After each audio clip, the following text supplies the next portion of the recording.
Tatum has been both his field goal percentage and his three-point field goal percentage take a dive during the playoffs from where they were during the regular season. Tatum has shot below 40% from the field in 4 of the 6 games that he's played in this postseason. All right, SA, you're up first. Are Tatum's shooting woes a cause for concern for you? Yes, it is. Number one, with what I'm seeing from the Minnesota Timberwolves. Oh, you the Boston Celtics, you're going to need Jayson Tatum to play better in order to beat that team. Let's get that out the way right now. That's number one. Number two,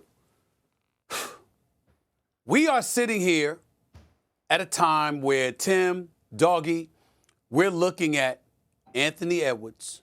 We're looking at Shai Gilgeous-Alexander.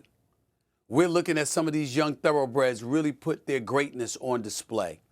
Luka's not away yet. Kyrie's not away yet. We see what exists in the Western Conference. We know which team had the best record in basketball.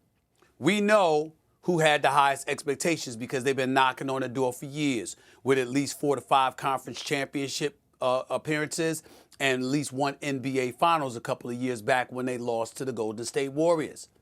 It's supposed to be Boston's time. There is nobody in the NBA that has a $300 million player at this particular moment other than the Boston Celtics. That would be Jaylen Brown. We know that he ain't going to be the highest paid player on the team because that's automatically going to be Jayson Tatum, okay? With all of that comes great expectations. And in the end, when you look at the success that the Boston Celtics have had and you anticipate the return of Kristaps Porzingis, nothing less than a championship is going to be acceptable.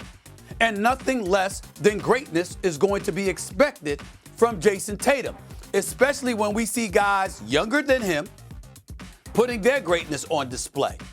You cannot struggle and not answer the call to a point where it's going to cost you a championship. You can do it now because we know you're going to beat Cleveland. We can do that. Just like we knew you were going to win your first round series. Just like we expect you to beat Indiana or New York in the conference finals. Yeah, that's fine.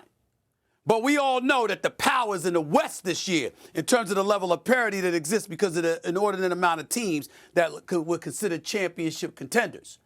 You, Jayson Tatum, you cannot be the reason this team doesn't capture the chip.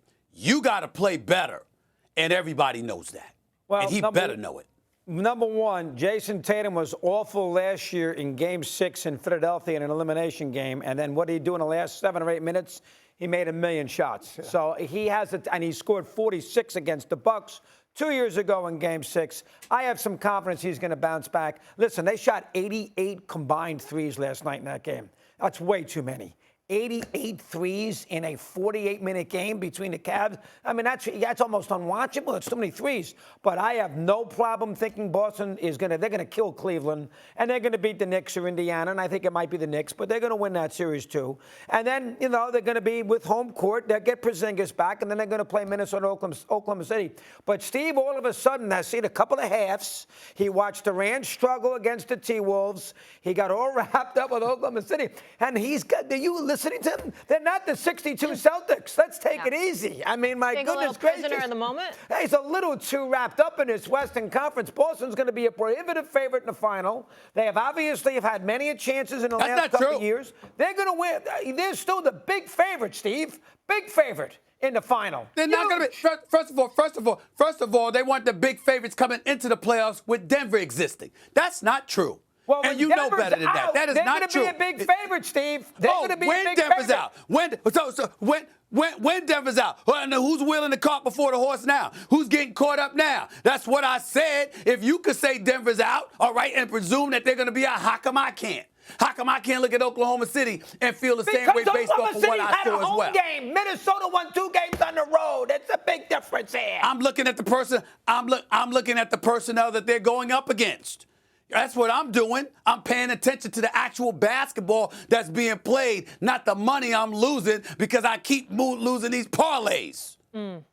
That's not true, but okay. All right, look, Doggy, I love you, but I got to go with Stephen A on this. Oh, Timmy. I'm going to tell you why. Here's why. Number one, right now the measuring stick for the Boston Celtics is not the Eastern Conference. It's not even their own standard of play. It's not the Denver Nuggets, who we thought was going to be the team maybe they would see, and they still might.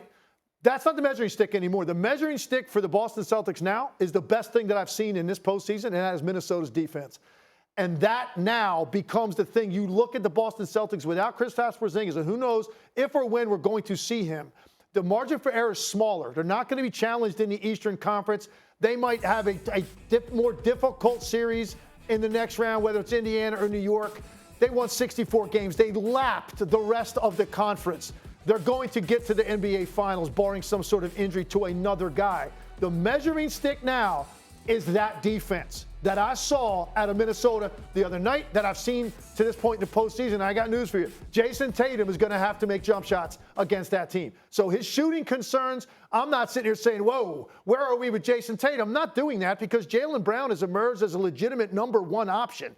And that's a good thing for Tatum. It takes some of the pressure off him.